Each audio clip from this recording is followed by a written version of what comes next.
Today we have got excellent news because Titanfall 2 effectively has been saved. And this is an excellent thing because the game was having extreme issues before. And if a game ever deserved saving, it is Lawbreakers. Titanfall 2. I'm one of the only people who actually ended up playing Lawbreakers at launch. But yeah, this is great. And it is specifically fans coming in where EA refused to. Now, it is obviously a situation where people want this game. So what they're doing is they are fixing EA's product for them. So I guess other people can buy EA's product. That's giving EA some money so that then they can avail the community fix to actually enjoy the thing. Mm-hmm. And if people are going to bend over backwards that much, please take it as a signal to do the work yourselves. Yeah. Come on. Now, this is the good thing, though. Northstar is a mod and modding framework that allows users to host their own Titanfall 2 servers using custom scripts and assets to create content, as well as host vanilla content. And, yeah, you know, great. Yep. It's great. It's so cool what this essentially has been enabling. And if we were to just do a TLDR for you, it allows for private custom servers, which means no DDoSing happening, which was obviously an issue. It means no hackers. It's just players hosting servers and playing some Titanfall 2. Now, there are public servers via community browser, which obviously still are going to be vulnerable. But this at least gives people the tools to work around the issues. Now, this has also got mod functionality, which is, I think, very cool. Yep. By default, it's got new game modes and weapons.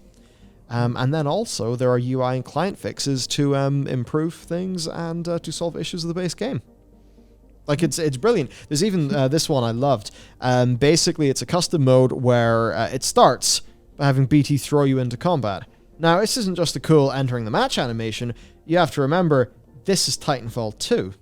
Speed is pretty important in this game, so by having a launch like this, sorry for the quality, by the way, but look at the amount of, momentum, right, that you can get. So I think that's just really fun. Yeah. Really cool. And as of the time of writing, 84% off on Steam. Yeah, which is, it's weird to kind of, in like one hand go, this is really cool, this is fantastic. It's actually 84% off on Steam. Go buy it, you'll have a great time. And the other hand, go fuck the publishers for, and to an extent the developers, because, Respawn has some control now, of actually leaving it this long and having, it's up to players to fix the game. It's up to this community who worked really hard because they love the game so much. They seem to love it more than the publishers do. Yeah. And then they're just doing all the work for them. I think ultimately it just comes down to opportunity cost. That, yeah. And, if you're a staffer at Respawn, do you want to work in the old thing or the new thing? Yeah. There's probably some things like that going on. That's true. So, yeah. Also, then, around the same day, custom servers for Battlefront 2 were made available at kyber.gg, which also fixes a hack that has been letting PC players turn on invincibility. Didn't know that was going on. That's not good. Yep. So, yeah, once again, modders are coming in and giving a good experience. Yeah.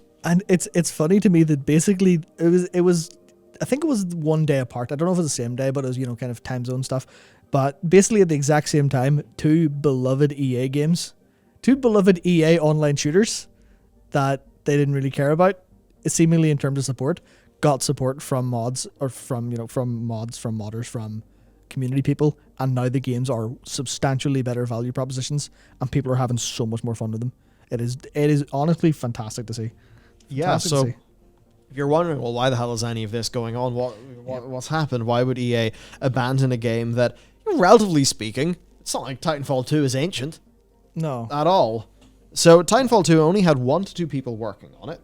Now, that was after it had the catastrophe earlier in the year where hackers were DDoSing its servers so hard that they held the game to ransom. Now, there was a whole rumor of it having a critical vulnerability that was spread by a group of hackers who were intending to get Respawn's attention so that they could get access to the Titanfall source code so they could somehow reverse engineer Titanfall online and make it available in the West. Now, Respawn say they investigated and found that there was no critical vulnerability.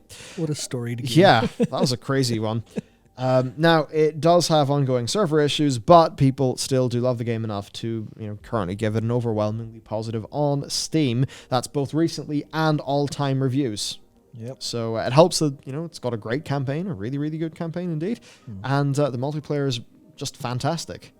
And now is kind of being saved by a mod. Yeah, I mean, as the thing you'll notice with one of the reviews that I had up at the start of the document, which was, EA if they fix the servers, it was a positive review, but it also implied that the servers were broken, which I think is really interesting to me because obviously, especially as we'll get into later, the first Titanfall game isn't reviewed as well on Steam, but Titanfall 2 is reviewed incredibly despite all these issues, which the community are like, they are up in arms about.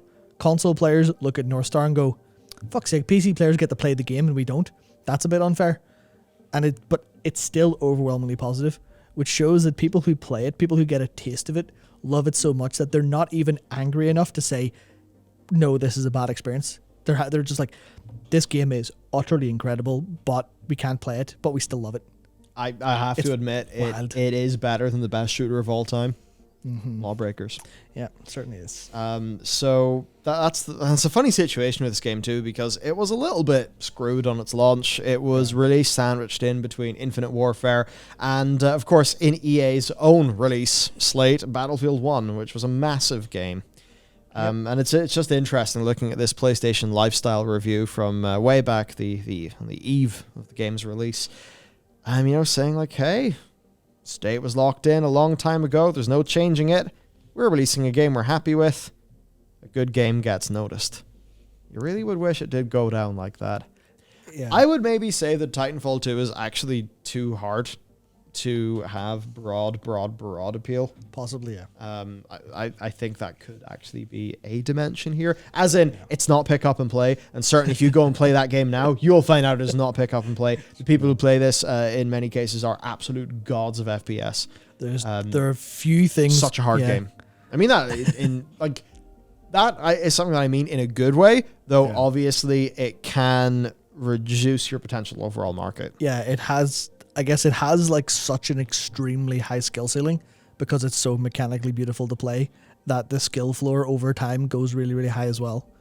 Because I mean, even, just watching any player who's played Titanfall 2 for a long time, watching them play, you just think, how are you well, first of all, how are you mechanically doing all of this? And also, how are you doing this without throwing up? Yeah. There's so much speed. Yeah, it's pretty incredible to watch. Now, something that we're not going to be able to watch that soon is, Titanfall 1, because it's being pulled from sale, removed. So Respawn announced at the start of December that Titanfall 1 would be removed from subscription services in March. Haven't said why, but we feel it's decently obvious because the game's been under attack. Yep. The DDoSing and all of that going on, that's been happening for years. Hackers can boot people out of match-made games, seemingly even before they begin. It's a big mess. Basically, it's an unmaintained game, and the Steam reviews totally reflect that. They do have a statement here where they do not explain why. Again, as we sort of talked about in another video, if this is coming from Yoshi P, we would understand what the problem is. We'd understand why this decision is being made. But they just say that Titanfall is core to Respawn's DNA, which, I mean, is the case, but also it's, being cut loose. Yeah. That's that, really. Yeah. Yeah, so... The community have been left high and dry. I mean, obviously, Titanfall's core part of our DNA. They've said that so many times, but they still haven't bothered to actually support either of the Titanfall games, leaving, honestly, the community probably would do for Titanfall 1, but what they did for 2 with Northstar, but the only reason that's possible is because the single-player portion of Titanfall 2 included I think it was a variant of the server code, so people could access it and then reverse engineer. Whereas with Titanfall, that's completely closed off, so they can't actually, they can't just see how the servers are built, so they'd have to completely custom engineer a solution. So they can't. They probably would, but the community are just so left in the lurch because neither Titanfall game did exceptionally well.